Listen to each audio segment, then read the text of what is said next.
Boa noite, sejam todos bem-vindos à Maratona Territórios do Brasil, a maior maratona de inovação online das regiões Norte e Nordeste do país.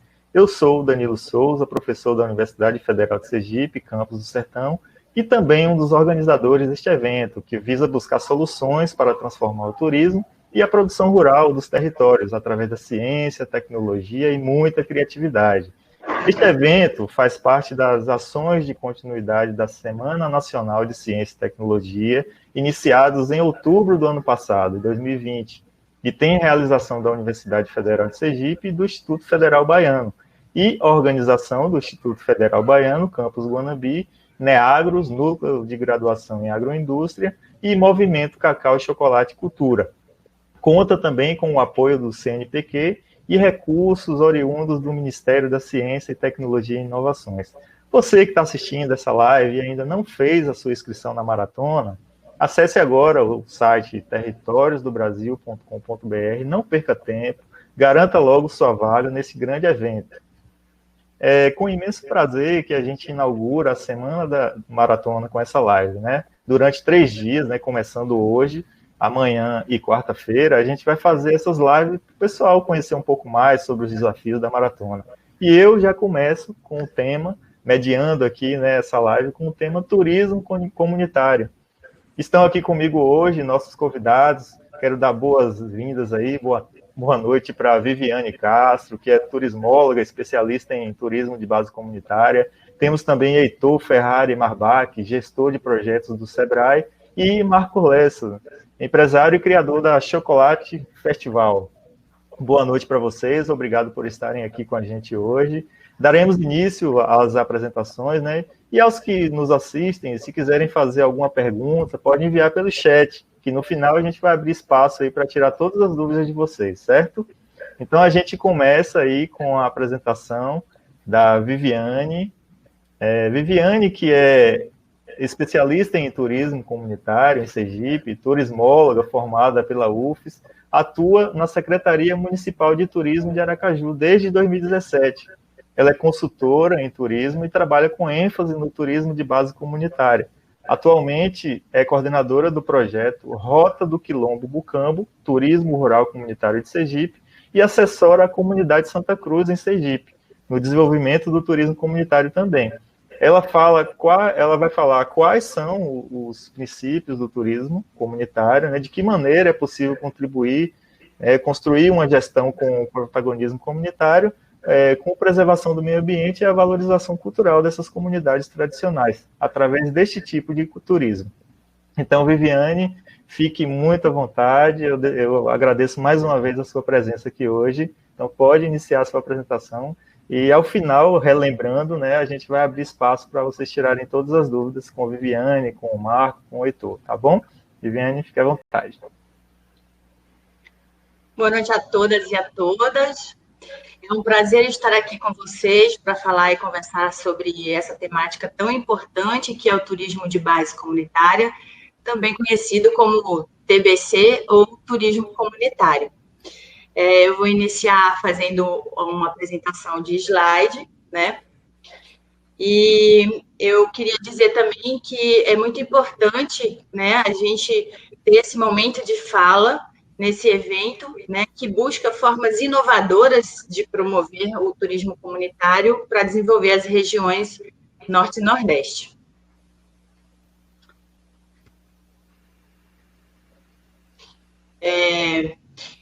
Eu começo com essa imagem, que é do Quilombo Mucambo, uma comunidade rural situada no Alto Sertão Sergipano, do município de Porto da Folha, em Sergipe, onde eu estou como coordenadora do projeto Rota do Quilombo Mucambo, Turismo Rural Comunitário. A moça da foto é a Tamires, ela é uma das várias mulheres que estão inseridas no projeto. Ao todo, temos cerca de 30 pessoas que oferecem serviços de alimentação, hospedagem domiciliar, guiamento local, momentos com os mais velhos, contação sobre a conquista do território, atividades de criação de animais e agricultura agroecológica. Também tem a venda de queijo, biscoito, mel e doces. Esse momento aí é um momento de almoço, né, com um grupo de visitantes, que é oferecido na escola local, né, onde se faz o compartilhamento da estrutura física da cozinha da escola. Eu fui convidada para falar sobre o turismo de base comunitária, seus princípios norteadores, os desafios, a inovação no TBC e de que maneira é possível construir uma gestão com protagonismo comunitário, com preservação do meio ambiente e a valorização da cultura das comunidades tradicionais através desse modelo de desenvolvimento do turismo.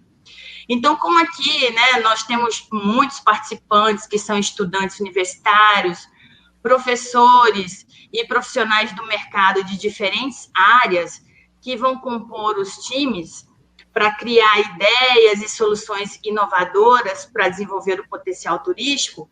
Antes de falar propriamente sobre o turismo comunitário, eu trouxe alguns conteúdos, né, para poder auxiliar no entendimento desse modelo de desenvolvimento turístico. Então, eu gostaria de alinhar, né, e inicialmente conversar sobre o que é o turismo, né? Então, o que entendemos por turismo?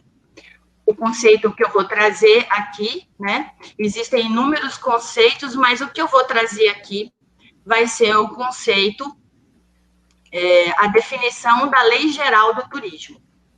E ele diz que o turismo são as atividades realizadas pelas pessoas quando elas viajam, e essas viagens podem ter como finalidade o entretenimento, o descanso, os negócios, entre outras finalidades, o lazer, por exemplo.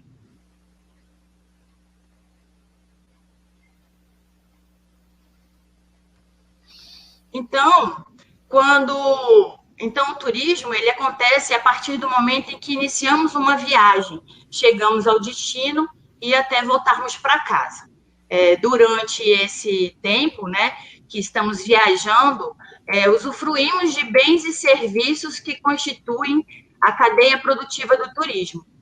E ela funciona como um sistema constituído basicamente de transporte, alimentação, atrativos, meios de hospedagem, fornecedores turísticos, fornecedores diversos e infraestrutura turística, como eu mostro nesse esquema do slide. No turismo de base comunitária, o que diferencia do turismo convencional é que o destino são as comunidades tradicionais e os negócios turísticos, né, nesse caso, alimentação, atrativos, a hospedagem, né, eles são de posse dos moradores locais.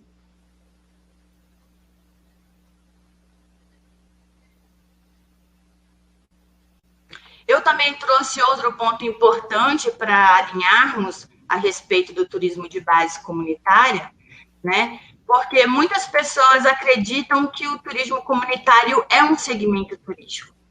Mas o que é um segmento turístico? O segmento turístico é uma forma de organizar o turismo e constitui uma estratégia para fins de planejamento e de mercado. O que define a segmentação turística são os diferentes elementos que lhe dão as características e que são fundamentais na identidade da oferta e da demanda turística. No turismo, temos diferentes tipos de segmentos turísticos, como, por exemplo, eu coloco aí, né, o ecoturismo, o turismo de aventura, o turismo cultural, né? Já o turismo comunitário, ele é um modelo de desenvolvimento do turismo, uma forma de desenvolver o turismo nas comunidades com a gestão realizada pelos comunitários. Então, dessa forma, é possível desenvolver esse modelo em segmentos turísticos que seja de interesse da comunidade. Por exemplo, os moradores de uma unidade de conservação podem desenvolver o TBC a partir do segmento do ecoturismo e ser o ecoturismo de base comunitária.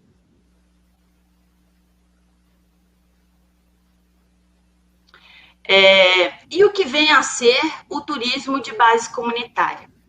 Então, ele é uma alternativa de trabalho e renda para as comunidades tradicionais através do turismo, Mas, para além do trabalho e da renda que ele proporciona, esse modelo de desenvolvimento turístico traz enormes benefícios para as comunidades, como, por exemplo, a gestão do turismo e a autonomia sobre a qual o turismo que eles querem desenvolver e de que forma querem mostrar seus potenciais turísticos.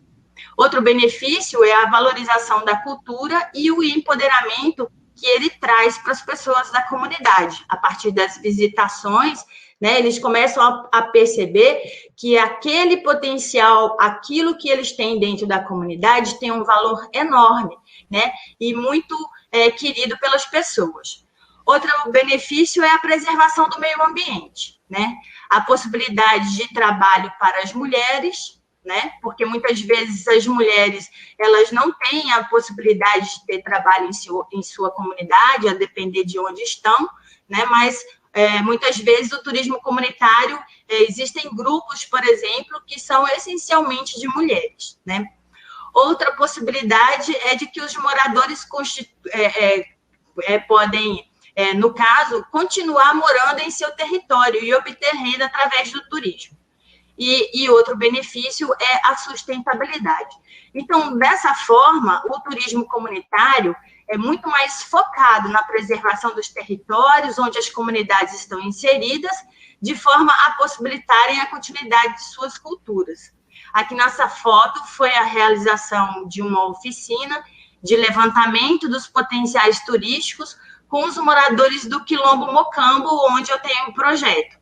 Né, por meio da ferramenta do mapa mental, posteriormente foi realizada a construção de um roteiro a partir do que eles tinham interesse em mostrar e contar da sua história.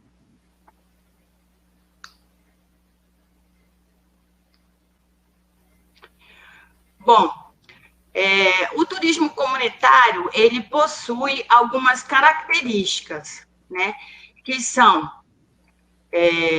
ele nasceu em contraposição ao turismo de massa, que é segregador e causador de impactos. Ele também é desenvolvido pelas próprias comunidades que passaram a se beneficiar do turismo como um instrumento de desenvolvimento socioeconômico. Ele está fundamentado na sustentabilidade, nas dimensões culturais, sociais, ambientais, econômicas e políticas. Proporciona vivência cultural com acolhimento pelas famílias, uma imersão onde as pessoas da comunidade oferecem a sua história e a sua cultura. São viagens transformadoras, né?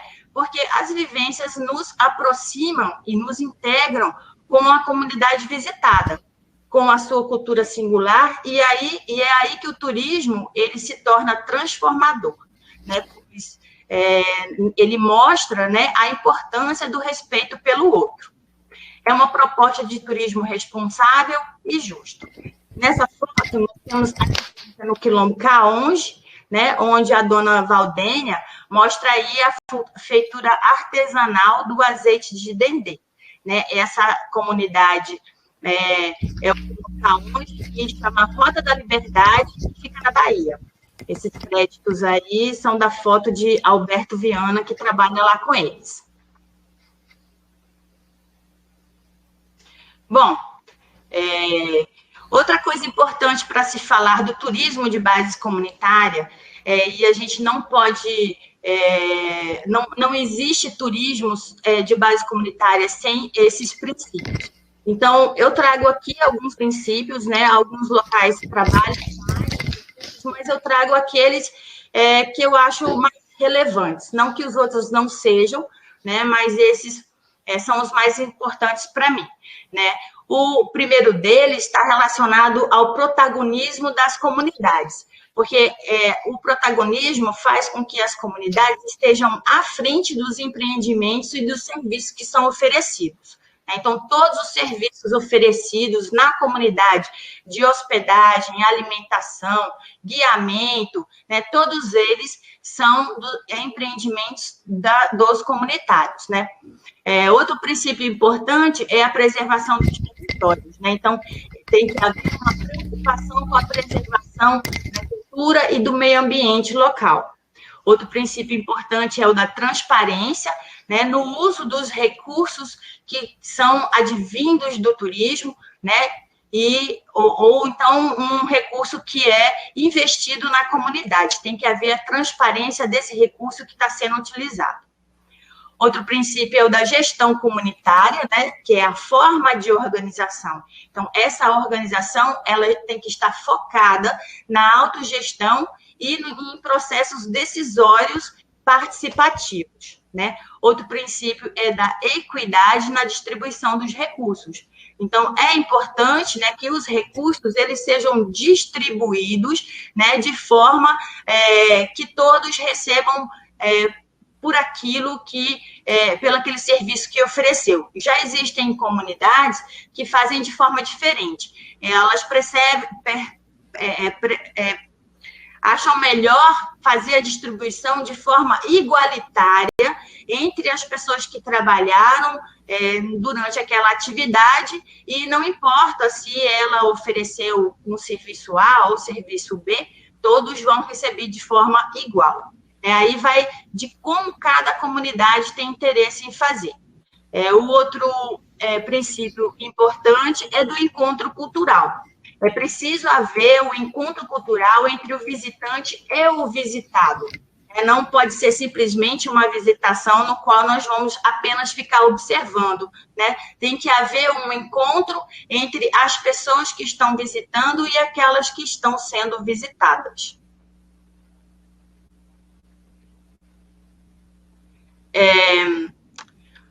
Eu trago também, né, um assunto relacionado aos desafios, os desafios que surgem durante o desenvolvimento do turismo de base comunitária, né? Então, um deles é conseguir ter que as pessoas sejam confiantes, né? Conseguir ter pessoas confiantes e autônomas e motivadas para desenvolver o processo, né? Se a gente tem um grupo que, de repente, não confia no que está acontecendo, né? Não tem interesse, está desmotivado, ou então não tem autonomia, fica mais difícil, né? E se torna um desafio difícil, realmente. Outro desafio é conseguir estabelecer a confiança entre os comunitários com o propósito do turismo. Outro desafio é conseguir que a governança seja gerida por todos, porque muitas vezes a gente tem grupo, né, que ali não está sendo feito a autogestão. Ou muitas vezes uma pessoa da comunidade se põe à frente e coloca os seus desejos na frente do que o grupo todo tem interesse, né? Outro desafio é conseguir que o processo tenha o equilíbrio necessário, que seja justo para todos e que todos sejam felizes no papel que escolheram desempenhar. Muitas vezes a gente tem comunidades que recebem recurso pelo turismo, mas muitas vezes eles não estão felizes com aquele trabalho que estão desempenhando, porque muitas vezes eles não têm autonomia para falar o que sentem e o que querem, ou então de que forma que eles gostariam que isso acontecesse, né? Essa foto é do grupo das Dandaras, da comunidade de Santa Cruz, no município de Brejo Grande, que eu faço assessoramento, né? E esse grupo é um grupo de turismo que é essencialmente constituído de mulheres. Na ocasião, né, foi uma das várias oficinas que eu fui ministrar, né, e podemos observar as crianças na foto, e que durante as oficinas elas também estão presentes, né? Então, são mulheres muito empoderadas de sua cultura e que acreditam no propósito, né, de que juntas terão maior qualidade de vida. Então, elas estão sempre trabalhando, né, no turismo e estão sempre com seus filhos, né? Durante a oficina que eu vou realizar, né, tá sempre todo mundo lá brincando, né, e elas fazendo esse trabalho em conjunto, né? Então, são mulheres que têm uma confiança muito grande e uma autonomia muito grande diante do turismo, né? Elas conseguem fazer com que a autogestão aconteça e elas conseguem, a partir das conversas, né, que todas possam colocar o seu desejo, a sua vontade e aquilo que elas gostariam de fazer.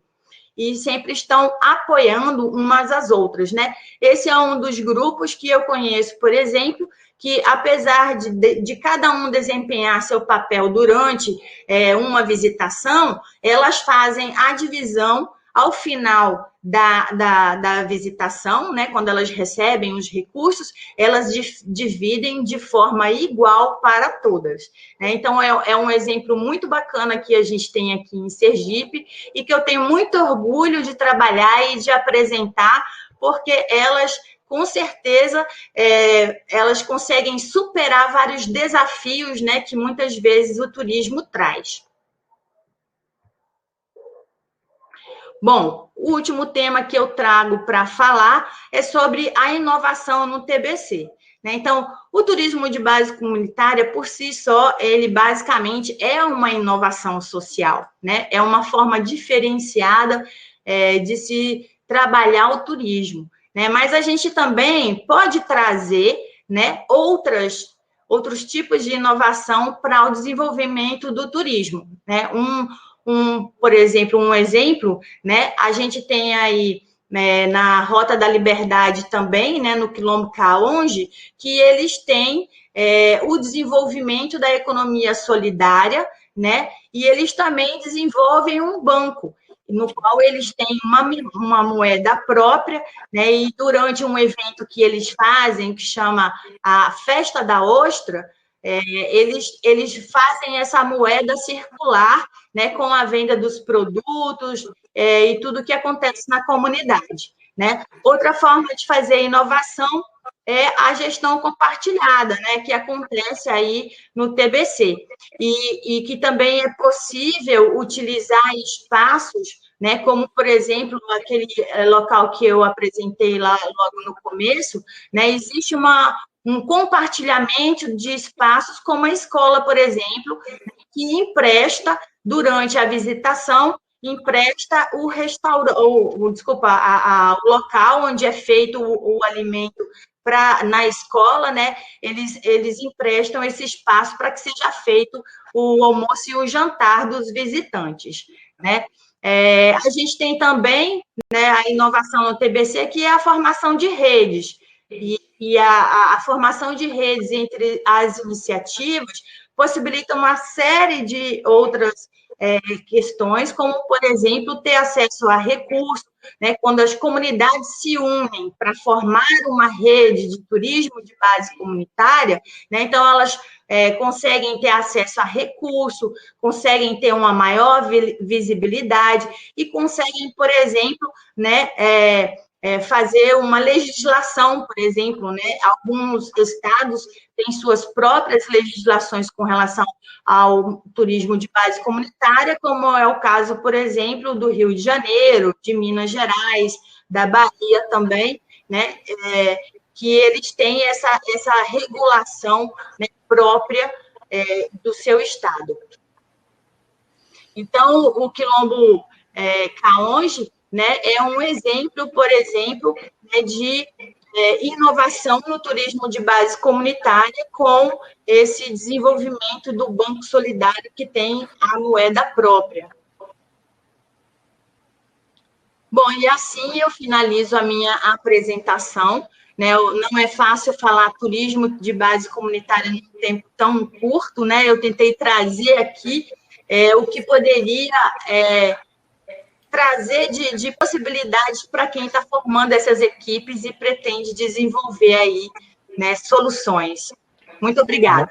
Nós que agradecemos, Viviane. Muito obrigado pela apresentação esclarecedora. Dando sequência aqui, a gente vai convidar agora o Marco Lessa, né, que é empresário e criador do Chocolate Festival. A Show Chocolate, de origem, é uma marca criada em 2012 pelo casal Marco e Luana Lessa, em Ilhéus, na Bahia.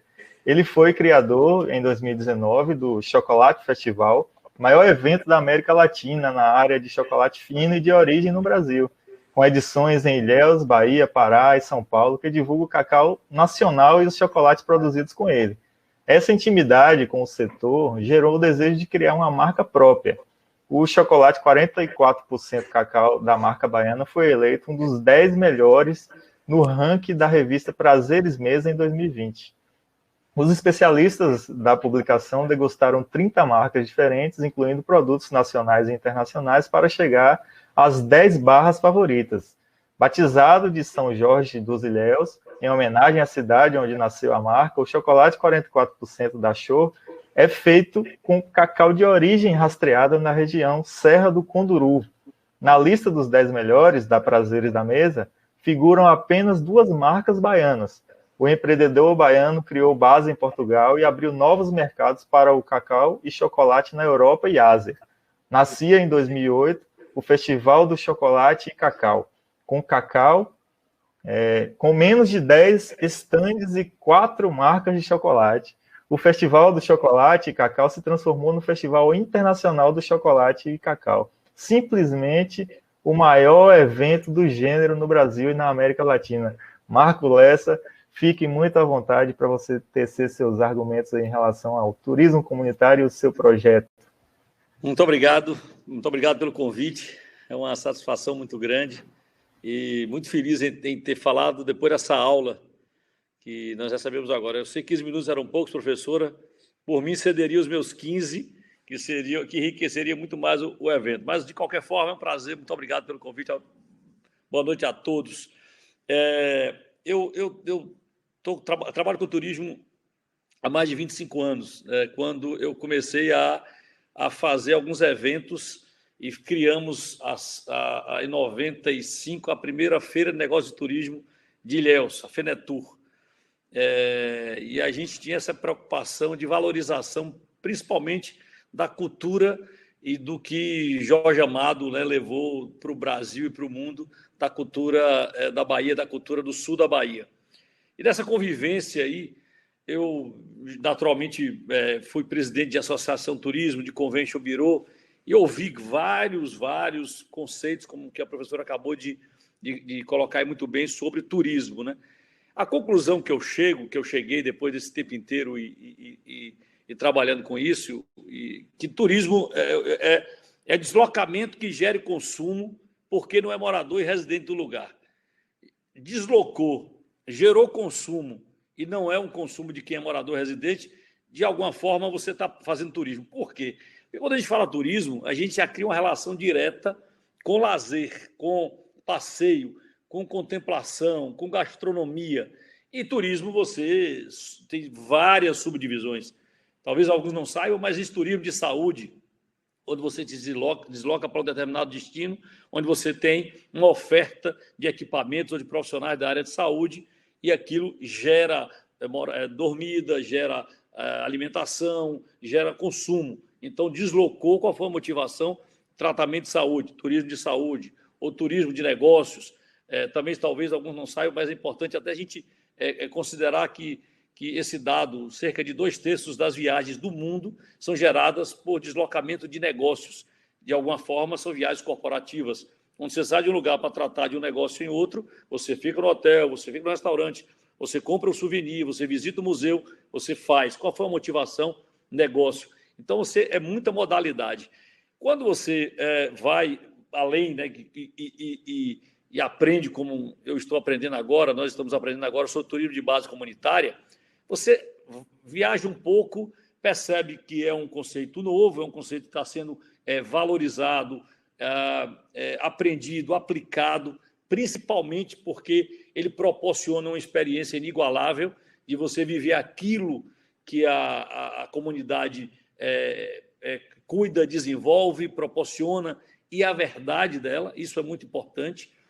Mas se a gente vai buscar aí, por exemplo, na Europa ou na própria América Latina, algumas experiências no Peru, no Equador, aqui em Portugal, de comunidades que, de uma maneira absolutamente espontânea, mas numa valorização da sua cultura, da sua gastronomia, as vilas e as aldeias, por exemplo, isso de décadas atrás, já recebiam visitantes que queriam viver essa experiência, porque isso, de fato, é uma verdadeira experiência. Então, assim, é fundamental ter essa compreensão de que o que já acontecia, de alguma forma, independente da característica da comunidade, se indígena, se quilombola, se aldeões, não importa.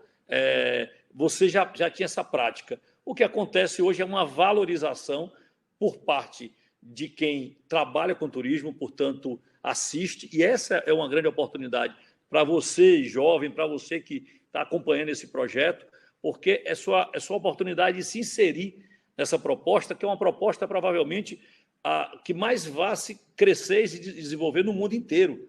Que as pessoas que viajam buscam, seja uma viagem de negócio, seja uma viagem de lazer, uma viagem em busca de cultura, em busca de natureza, elas vão buscar verdade, elas vão buscar a experiência, a possibilidade e a oportunidade de conhecer aquilo como de fato é feito, aquele prato como é feito, como vive aquela comunidade, como eles fazem aquele artesanato, como é a rotina, isso é uma experiência incrível. E, de fato, você muda, a professora colocou muito bem, você sai de lá transformado.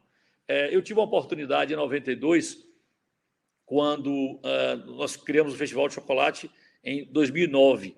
Eu cheguei no sul da Bahia em 88, aliás, cheguei para morar, mas já tinha ido algumas vezes. Meus pais moravam em Salvador, e toda vez que eu entrava em Ilhéus, que passava pelas indústrias de chocolate, sentia aquele cheiro do cacau sendo processado. Aí eu já dizia que era a primeira cidade 4D, a cidade sensorial do mundo, né? Você tinha cheiro, você tinha a floresta, você tinha... Era incrível a experiência. E em 92, eu tive a oportunidade de fazer um trabalho para a novela Renascer, da Rede Globo. A gente fez a produção local e agenciou figuração para a novela durante um ano.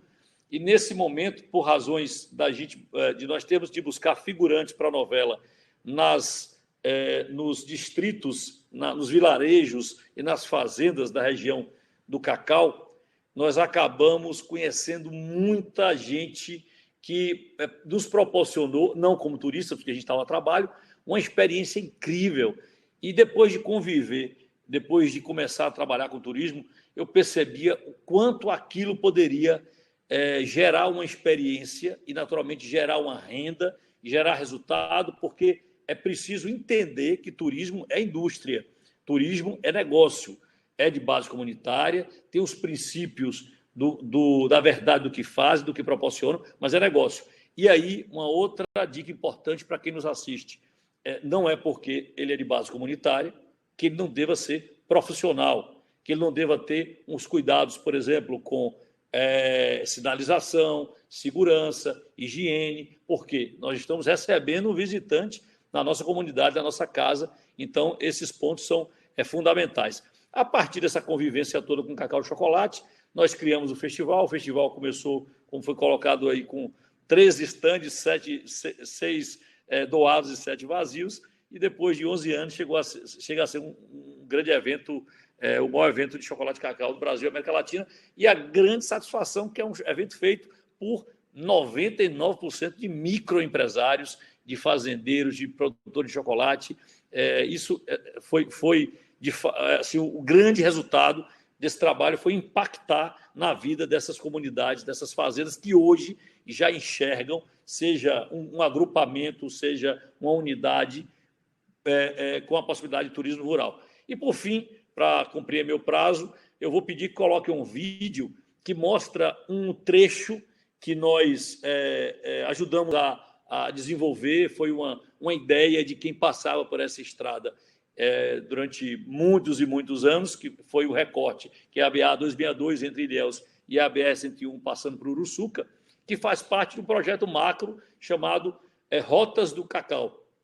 Nós fizemos um recorte ali e chamamos de Estrada do Chocolate, num projeto apresentado através da Associação de Turismo de Ilhéus para o governo do Estado da Bahia, que lançou esse projeto em 2018, começou, ele ainda está em fase de ajuste, naturalmente sofreu com o impacto da pandemia, mas eu acho que o vídeo fala por si só, mas mostra uma região absolutamente riquíssima e um terreno super fértil para desenvolver várias iniciativas de turismo de base comunitária. Por favor, produção.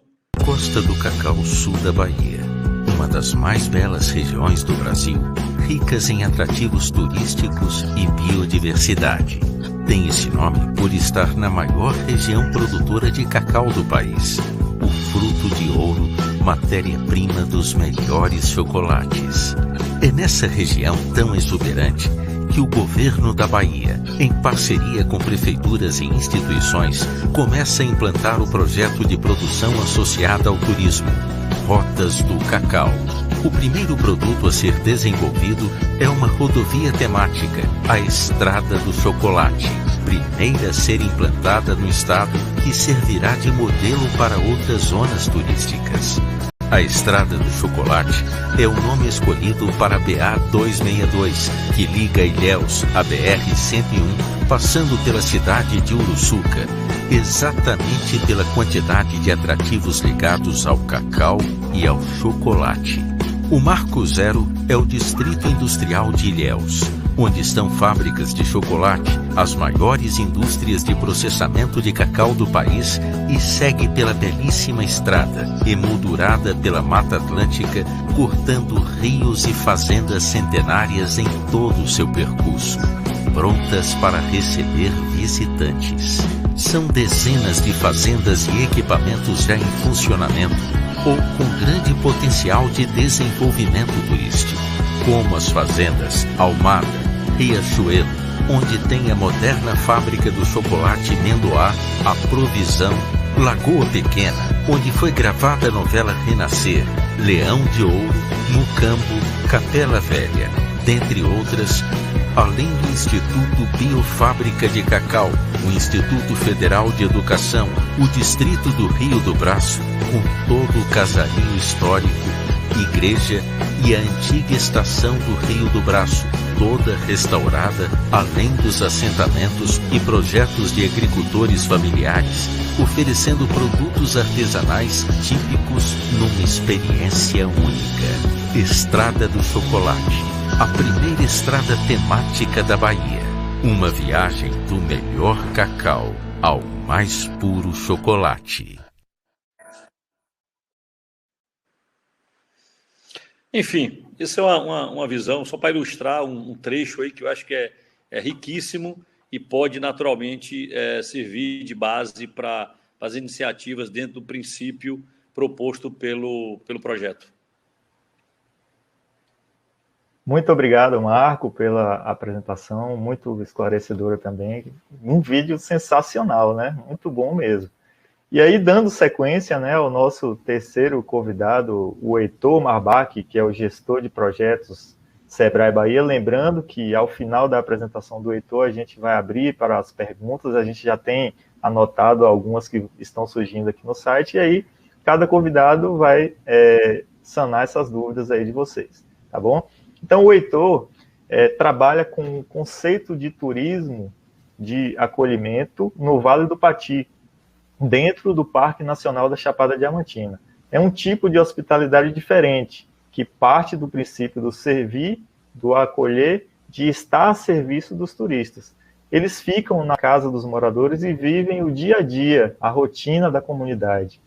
O grande atrativo é esse, e 80% do fluxo de turistas é de estrangeiros. Além disso, o Heitor participa do projeto Agro Nordeste de Agricultura Familiar, uma integração entre agro e turismo. Através disso, o Sebrae levou a cultura de frutas vermelhas para Caatinga e transformou em um grande atrativo turístico a Rota das Frutas Vermelhas. Os agricultores familiares plantam e recebem turistas em suas propriedades. Ele ainda pode falar sobre o desenvolvimento do agroturismo sensorial no Morro do Chapéu, também na Chapada Diamantina. É uma rota turística em expansão, que conta com vinícolas, produção de queijos, óleos essenciais, embutidos e café, produtos incomuns no Nordeste. Então, Heitor, muito obrigado mais uma vez pela sua participação. Vou passar a palavra para você dar continuidade aí. Boa sorte. Valeu, Danilo. Obrigado aí pela sua prévia. Eu gostaria muito de, primeiro, ter mais tempo para a gente poder trocar uma ideia mais aprofundada, né, sobre essas mais variadas temáticas aí que você traz. E quero iniciar dizendo que, para mim, é uma alegria muito grande a gente falar e trazer um pouco dessa perspectiva, né, de conversar sobre turismo de base comunitária, dentro de um evento que tem como característica fundamental a questão da inovação.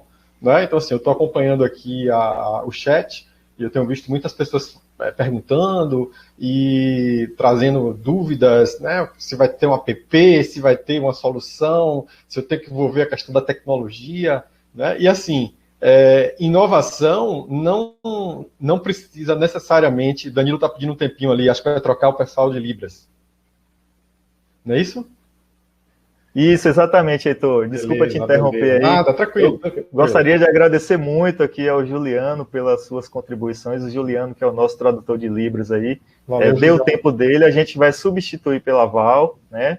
Enquanto a gente faz essa substituição, eu gostaria de lembrar vocês que não se inscreveram ainda na Maratona Território do Brasil.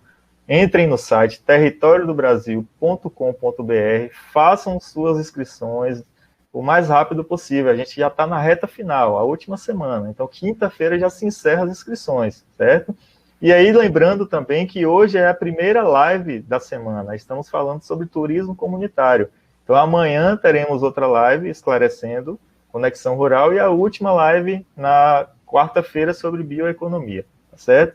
Então, não deixem de participar também.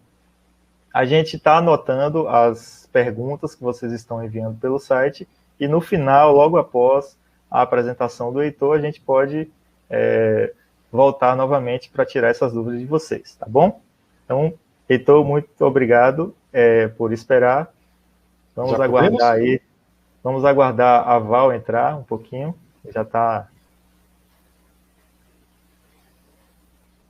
no processo aí, rapidinho.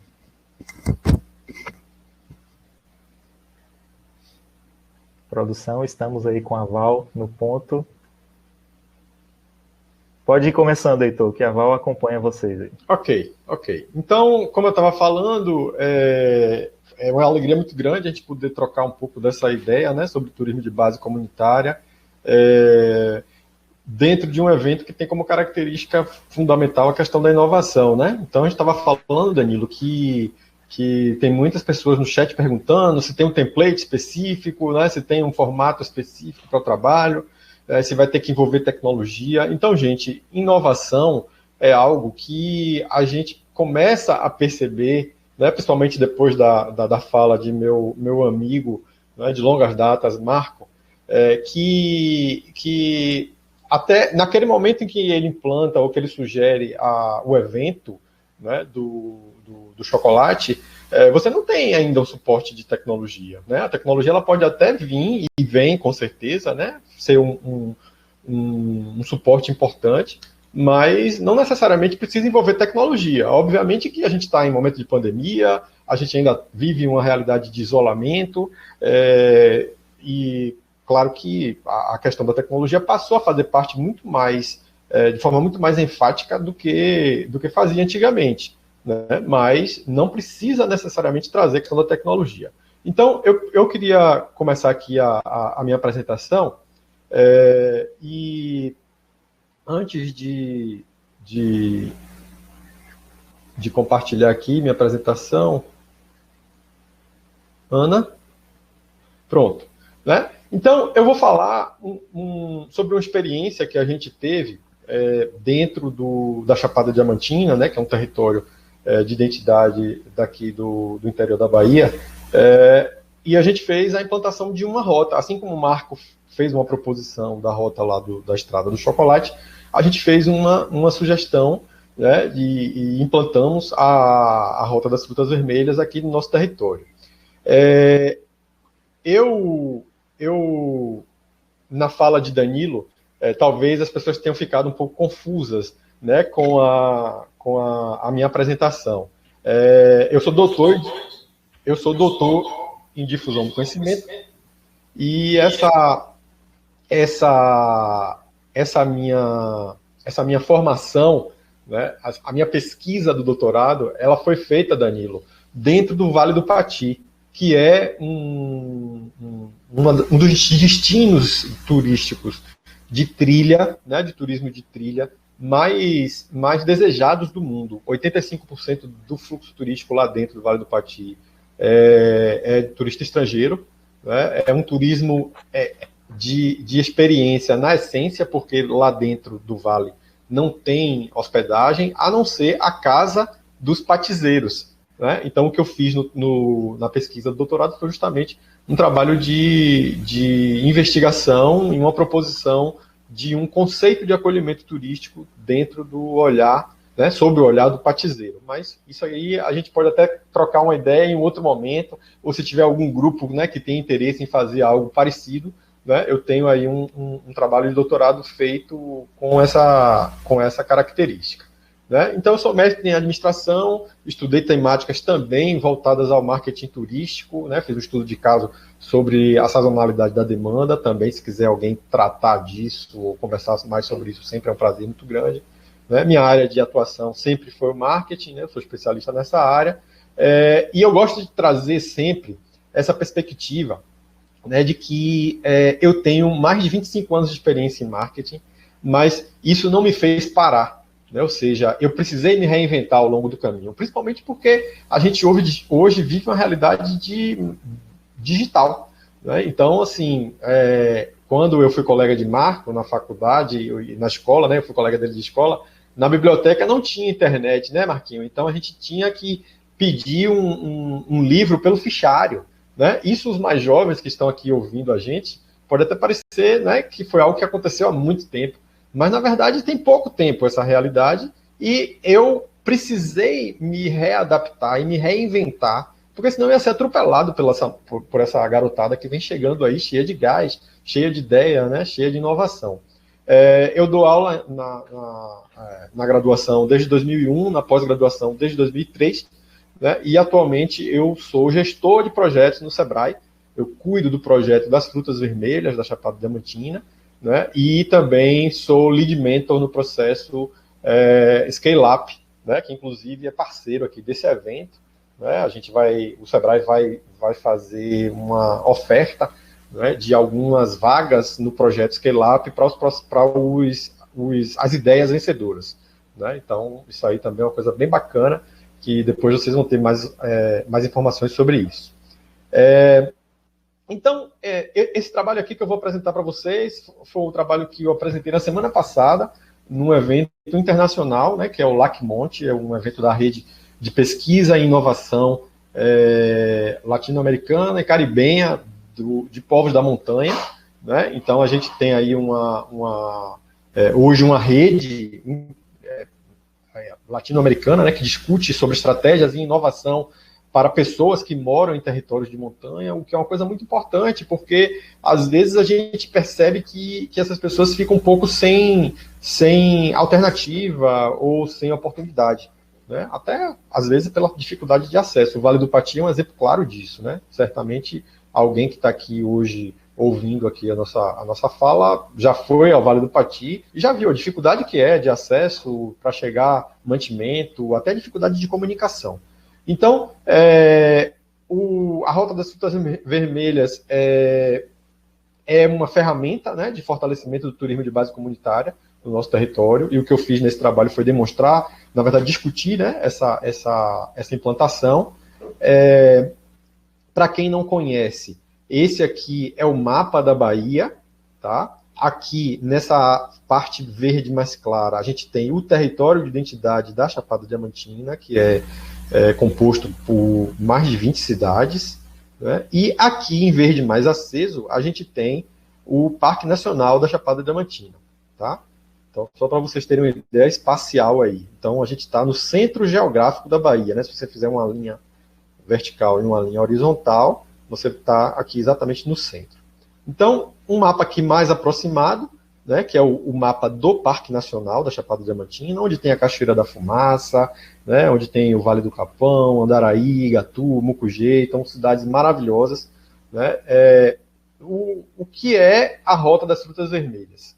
Né? O Sebrae trouxe a cultura do morango, da framboesa, da amora preta, né, as frutas das famílias das berries, né, trouxe para o território da Chapada Diamantina como uma inovação e uma alternativa para mudar a realidade dos agricultores familiares. É o que eu digo sempre.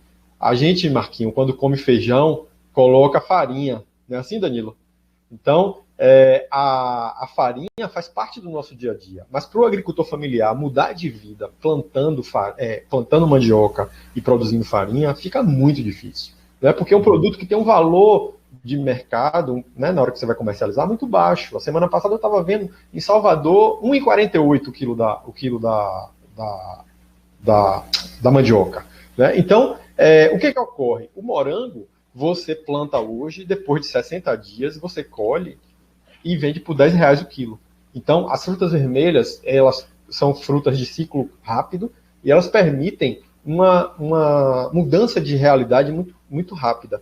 Então, a gente implantou isso, tem uma timeline aí, eu vou mostrar para vocês, mas, basicamente, essa rota começou com duas propriedades, né? Meu amigo, o Wilson, lá do sítio Frutas Vermelhas, né? E meu amigo Jair Galera, do sítio do Galera, aqui na entrada de Mucugê. Uma coisa que é interessante a gente falar é que essa escolha foi feita de uma forma muito estratégica, né? Ou seja, o sítio do Galera foi colocado aqui. O relógio de parede aqui de casa está batendo, vocês devem estar ouvindo, né? Vai bater 7 vezes, são 7 horas. Então, o sítio do Galera foi colocado aqui justamente por conta de estar bem próximo da cidade de Mucugê, né? Ele está praticamente dentro da cidade, então o acesso é fácil, você pega o fluxo turístico de pessoas que vieram para entender como é que funciona a questão da gastronomia local, né, os hábitos e o comportamento do agricultor familiar. E o sítio Frutas Vermelhas está aqui na entrada, né, numa localidade chamada Guiné, na entrada do Vale do Pati. Então ele pega um fluxo natural de pessoas que vêm para fazer a visita ao parque, né, e para fazer a visita ao Vale do Pati. Então, a escolha foi estratégica, né? Nós contratamos esses clientes, eles já são atendidos pelo projeto do agro, né? Pelo projeto das Frutas Vermelhas, e nós contratamos uma consultoria que preparou esses agricultores, porque afinal eles são agricultores familiares, Danilo, eles não são agentes ou operadores de turismo, né? Então, o Sebrae entendeu que precisava fazer um lastro, né, para que eles pudessem atender e pudessem, por exemplo, ter um script de atendimento, até porque ele não pode parar o core business dele, né, que é a agricultura familiar, para atender o turismo. Né? Então, o turismo é como se fosse algo a mais, algo que a gente agregou ao trabalho deles. Então, só contextualizando, o turismo de massa, a professora falou aí, né, quase não deixou nada para falar sobre o turismo de massa. O turismo de massa, normalmente, ele é mal visto, né, pelo segmento turístico como um todo, porque ele é predatório, né, ele não tem muita preocupação com a questão da sustentabilidade.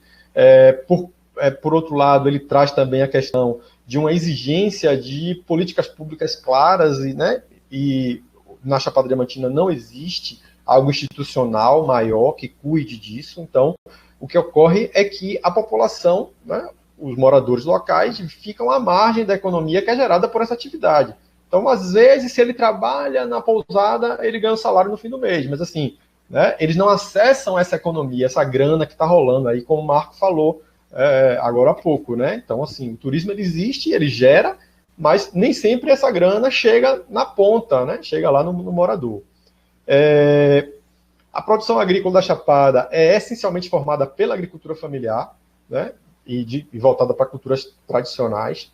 E uma coisa que é interessante, Danilo, é que 70% da produção local é da agricultura familiar, ou seja, você tem a maioria esmagadora, vamos dizer assim, de produtores que têm propriedades pequenas. Então, assim, não dá para você propor, por exemplo, que o cara plante mandioca ou feijão para mudar de vida, porque ele não vai conseguir ganhar escala. Né? Então, as frutas vermelhas vêm justamente para suprir essa deficiência, né, de espaço, porque você consegue, num pequeno espaço, uma produção comercialmente bem interessante.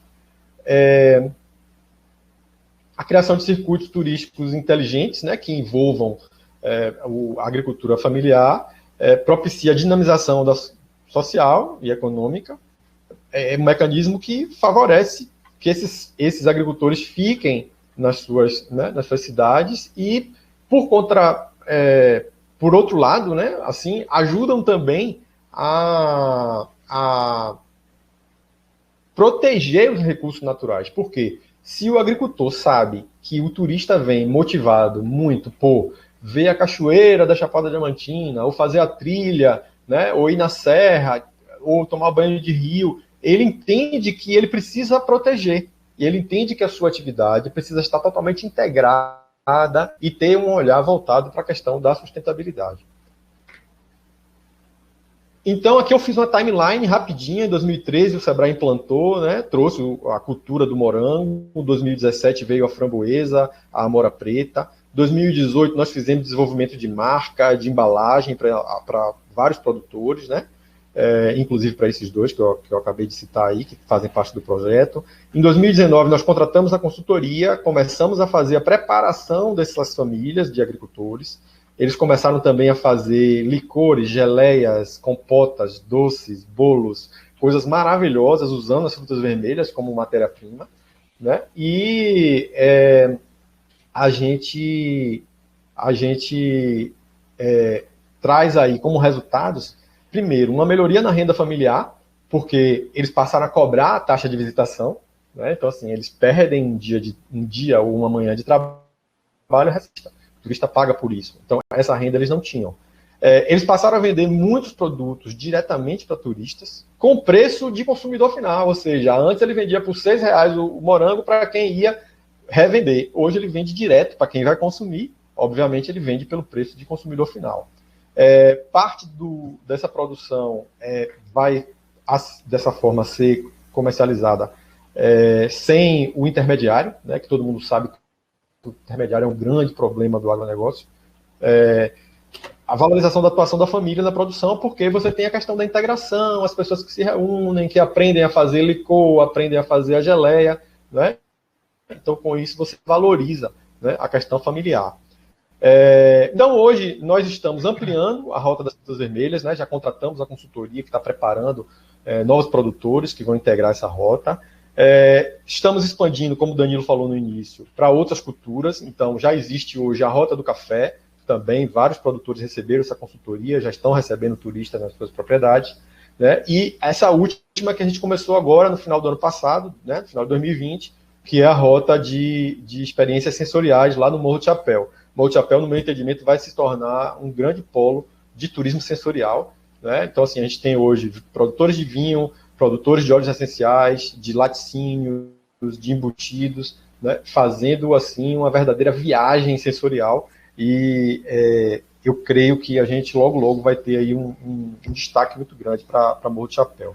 A valorização da atividade do agricultor familiar através do turismo de base comunitária representa uma oportunidade de elevação de autoestima e de empoderamento, né, porque essas são populações que encontram muitas dificuldades e tem a dificuldade de acesso ao mercado. Então, essa perspectiva traz uma valorização real, e eu acho que abre muitas perspectivas. Então,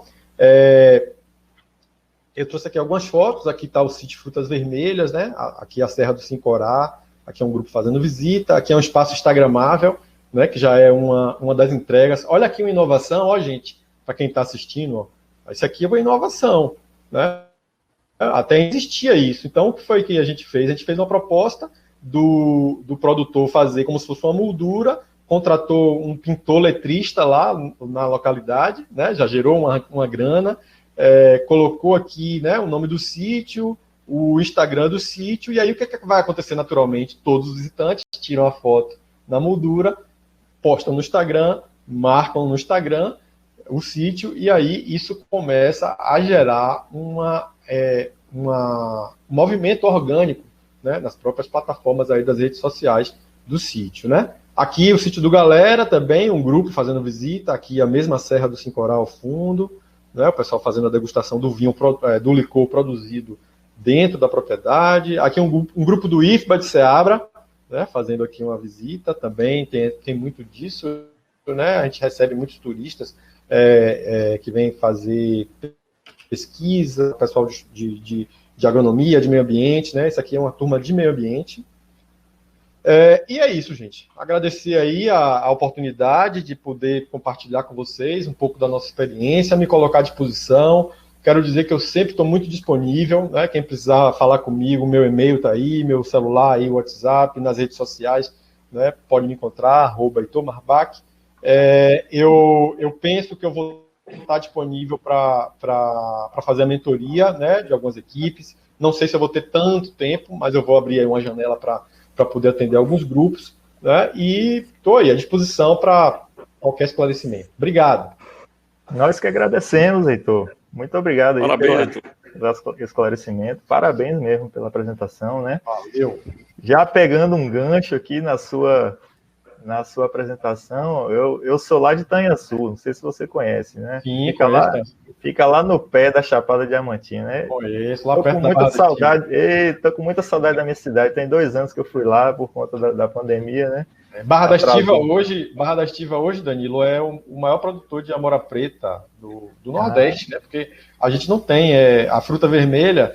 Ela adaptou muito bem na Chapada, porque a gente tem lá uma situação muito específica, que é aquele clima tropical de altitude, né? Então a gente tem amplitude térmica, tem uma variação climática que é bacana para essas frutas vermelhas, então a gente tem hoje uma produção significativa.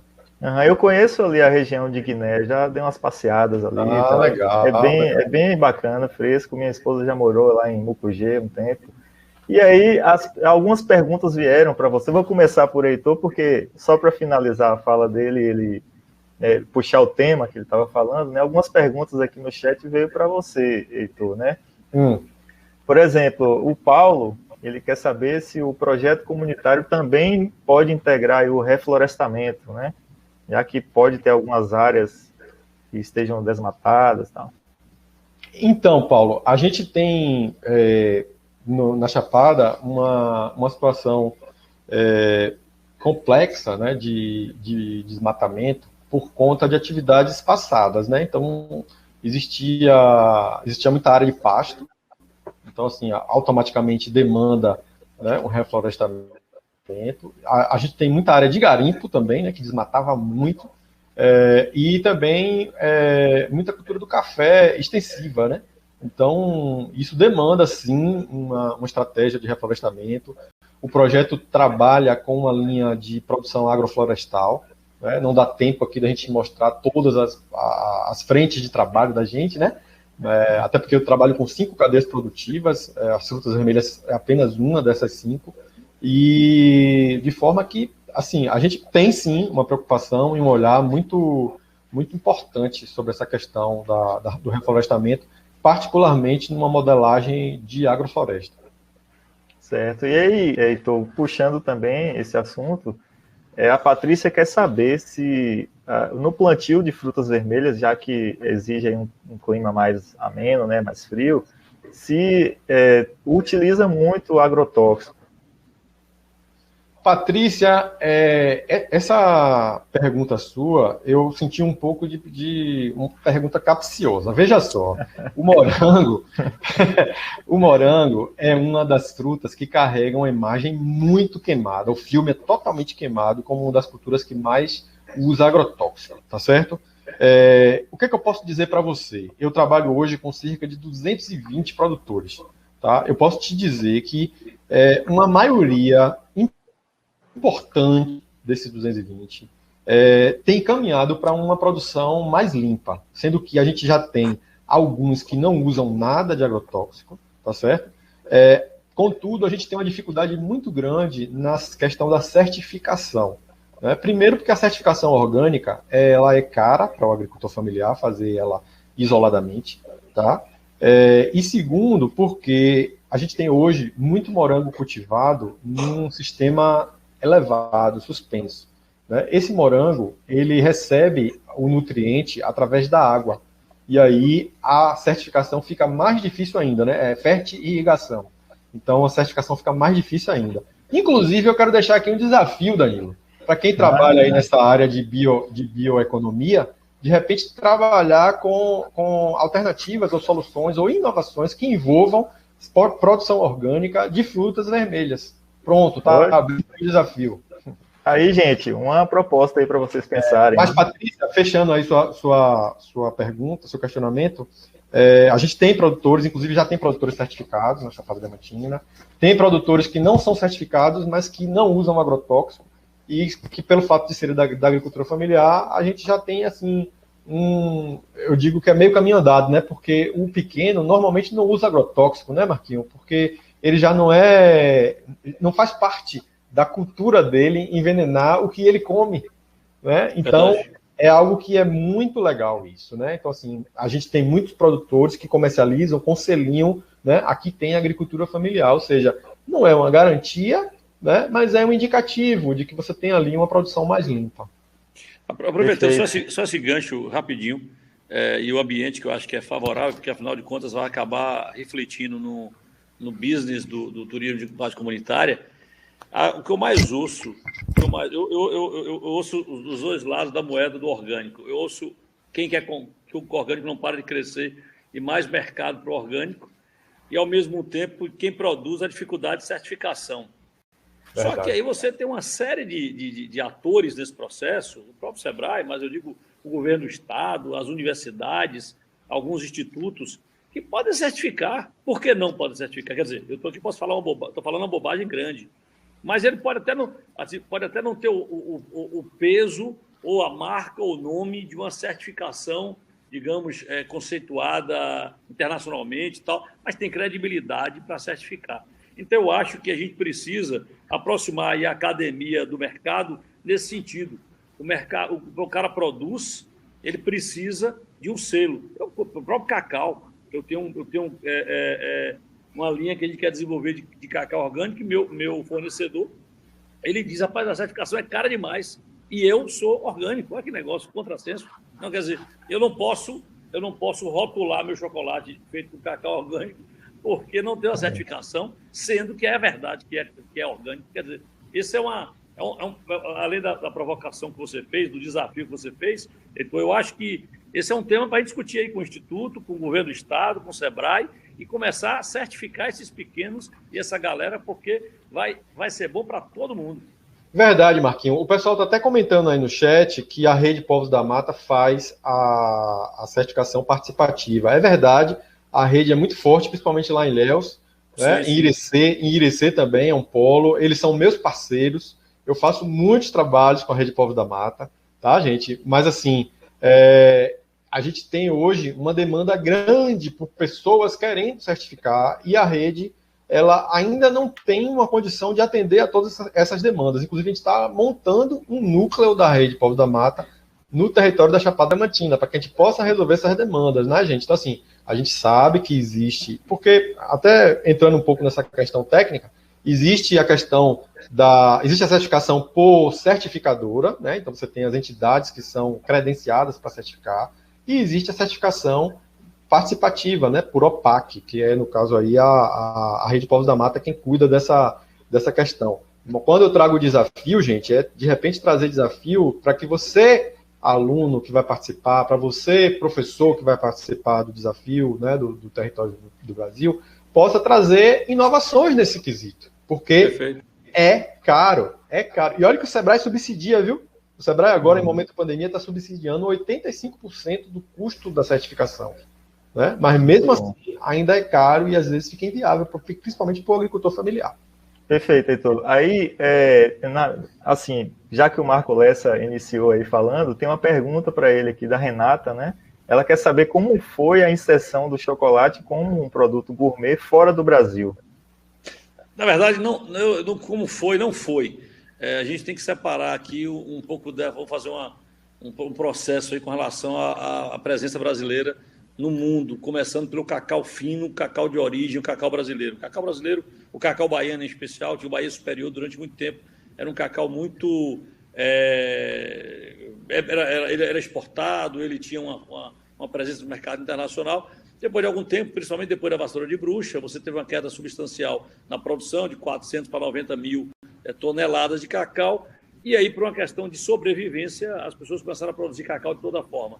Em paralelo a isso, você viu um crescimento absurdo da produção de cacau na Costa do Marfim, em Gana. O Brasil começa a recuperar, começa a ter presença no mapa do cacau fino no mundo. Com relação ao chocolate, já não é tão simples assim. Como é que está sendo esse processo?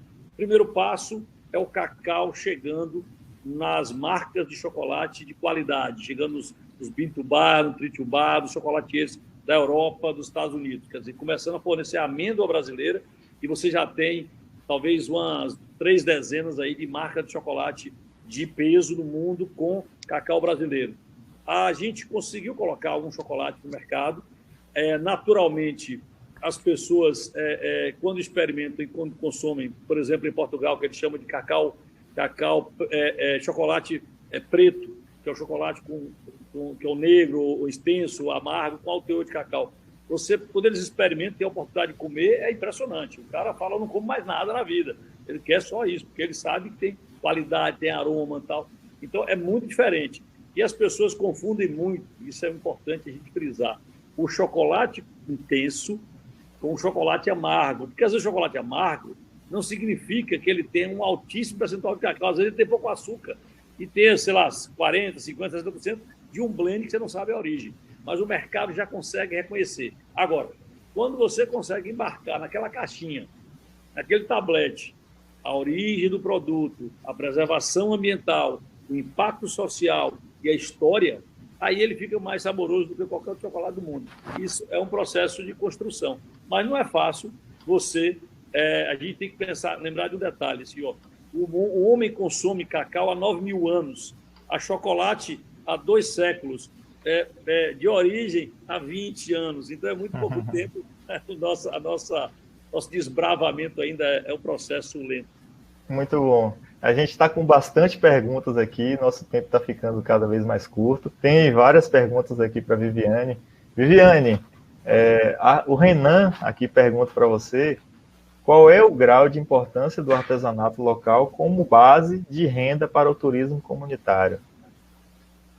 Então, o artesanato, eu até não falei muito sobre isso, né? Mas o artesanato tem uma importância muito grande para o turismo de base comunitária, porque a renda vinda do turismo, né? O turismo ele não pode ser a única fonte de renda, ele tem que ser uma segunda fonte de renda, esse, inclusive, é um dos princípios. E o artesanato, ele é uma forma, né, de apresentar para as pessoas os saberes e fazeres daquela comunidade. Então, é um recurso que a comunidade tem, né, de seus saberes e fazeres, e que acaba se tornando um potencial. Então, a comunidade continua fazendo o artesanato, né, ela não deixa de fazer o artesanato, e isso se torna um potencial para o turismo de base comunitária. Certo, Viviane, muito obrigado. Aí, a Lara também pergunta para você, né, se você acredita que o turismo comunitário é possível em grande escala. Será que algum dia ele pode substituir o turismo de massas convencional? Eu acho que de forma alguma isso poderia acontecer, né? Principalmente porque o turismo de base comunitária, ele é baseado na vivência, né? Naquele momento há uma troca cultural. Então, é muito difícil quando você pensa numa experiência, numa vivência, você levar mais do que um grupo com 30 pessoas, por exemplo, já é muita gente. Então, 20 pessoas seria uma quantidade boa. Então, como que a comunidade vai fazer uma experiência, uma troca cultural com muita gente? É praticamente impossível, né? Então, eu não vejo isso acontecendo. Perfeito, muito obrigado, Viviane. Tem uma pergunta para o Heitor também, né? A produção das frutas nessa rota é escoada diretamente para a indústria, escoada para o consumidor final, ou existem programas intrínsecos de beneficiamento das frutas antes da comercialização? Então, não existe uma regra não. O que tem percebido é o seguinte: parte segue para a indústria, parte é comercializada pelo próprio produtor, inclusive o Sebrae ajuda criando marca, desenvolvendo embalagem, fazendo toda a questão da rotulagem. Então, a gente também viabiliza que o produtor acesse mercados diretamente, né? E com isso ele retira, né, o intermediário do processo. E também a questão do beneficiamento. Então, não existe uma regra, até porque o Sebrae é uma entidade que fomenta o empreendedorismo, mas o modelo de negócio de cada produtor é cada um que delibera, né? A gente não tem muita interferência nisso aí. Perfeito, Heitor. Aí a gente vai fazer algumas perguntas aqui um pouco mais breves, né, para ver se a gente consegue contemplar o tempo, porque tem muita pergunta. Aí perguntaram para o Marco Lessa aí sobre a certificação de origem, né? Porque tem um chocolate dele que é originário da Serra do Canduru, né, eu acho que é o 44%. E aí a pessoa quer saber se na Serra do Canduru tem algum potencial para implantar o turismo de base comunitária. Sem dúvida, sem dúvida. Na verdade, se você fizer um recorte dessa região aí, você tem alternativas e oportunidades em toda a região. Naturalmente, são iniciativas que precisam ser trabalhadas.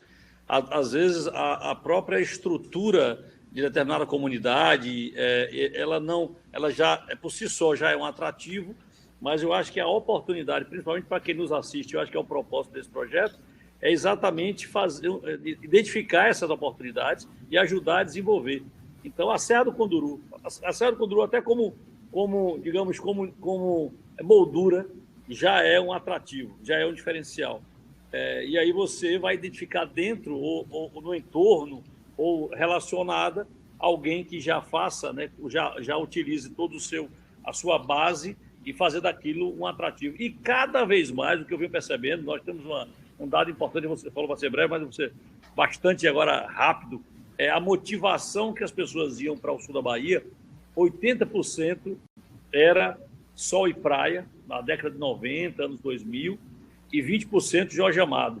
Hoje você já tem 40% chocolate e cacau, 40% sol e praia e 20% Jorge Amado. Quer dizer, Jorge Amado está envolvido com todos os casos. Quer dizer, a perspectiva, o interesse e a motivação mudou. Então, a gente precisa se aproveitar para valorizar exatamente as comunidades.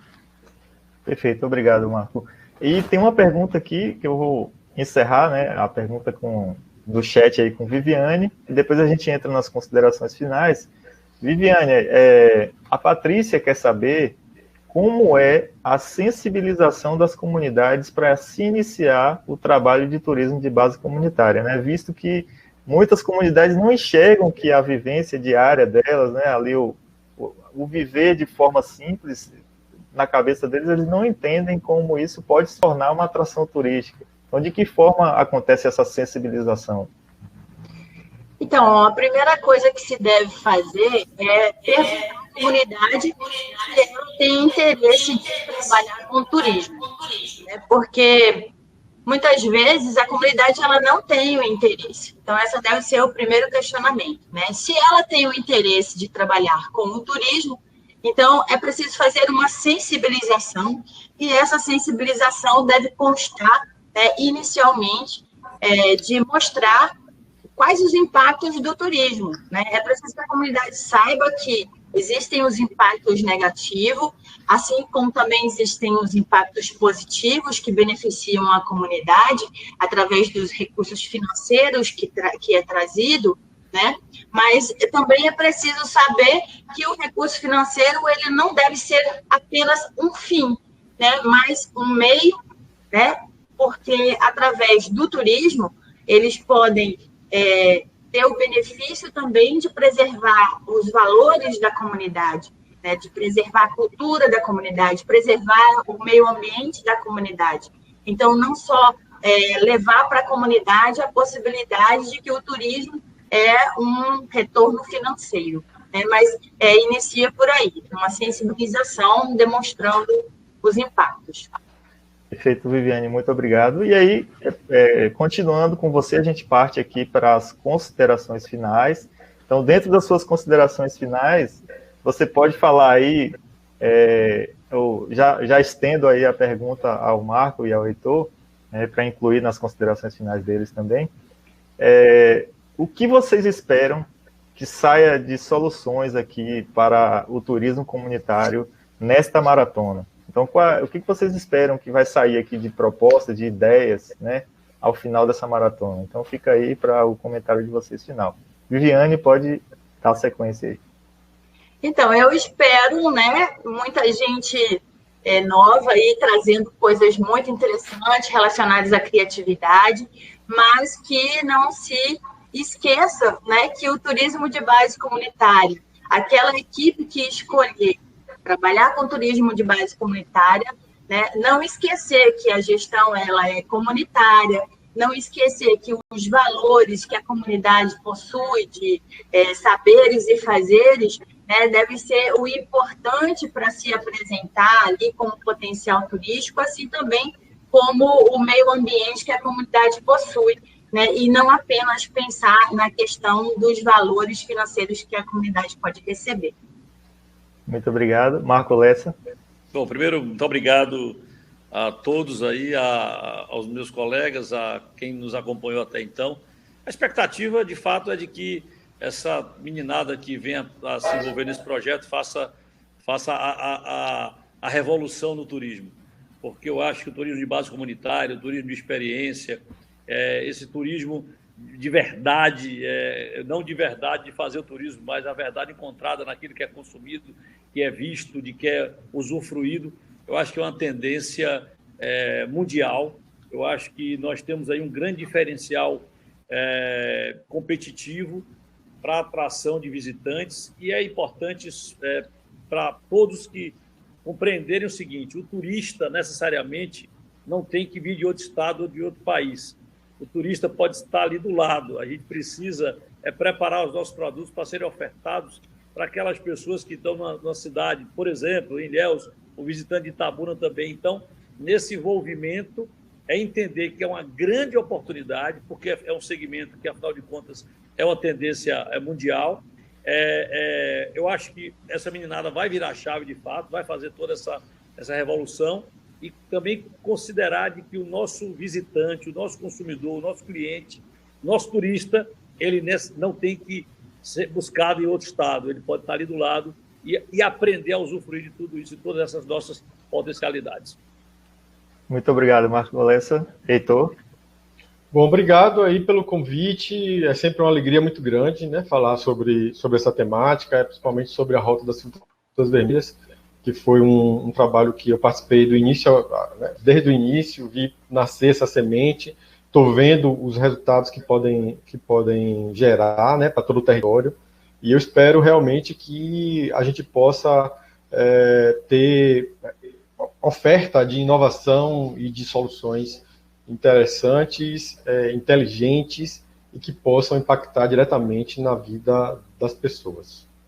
Muito obrigado. Eu quero agradecer aqui aos nossos convidados por esse bate-papo. Sem dúvida, ajudou bastante aí nas informações para o pessoal que vai resolver os desafios ou que não tinham nem noção ainda, né, do que era o turismo de base comunitária.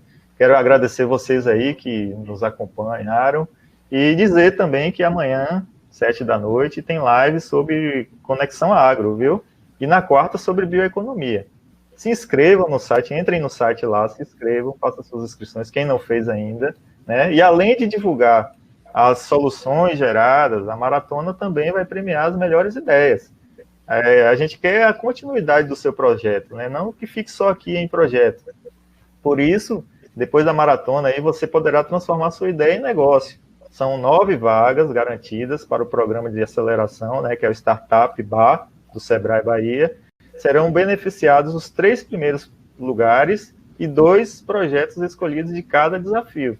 Além disso, alguns projetos, independente da colocação, poderão ser contemplados no programa IFE Mais Empreendedor. Então, são premiações aí muito gratificantes, além das premiações em dinheiro, que pode tornar o seu projeto uma realidade mesmo. E essa live foi gravada, muita gente perguntou aí no chat, essa live foi gravada, e você pode conferir de novo essa gravação no site territoriosdobrasil.com.br, tá bom? Agradeço mais uma vez aí aos convidados, Viviane, Marco Lessa e Heitor, foi muito bom e muito produtivo. Então, muito obrigado, gente, e a gente se vê. Valeu, gente, um abraço. Obrigado também a Val, né, que está aí nos acompanhando, e obrigado pela excelente atuação, Val.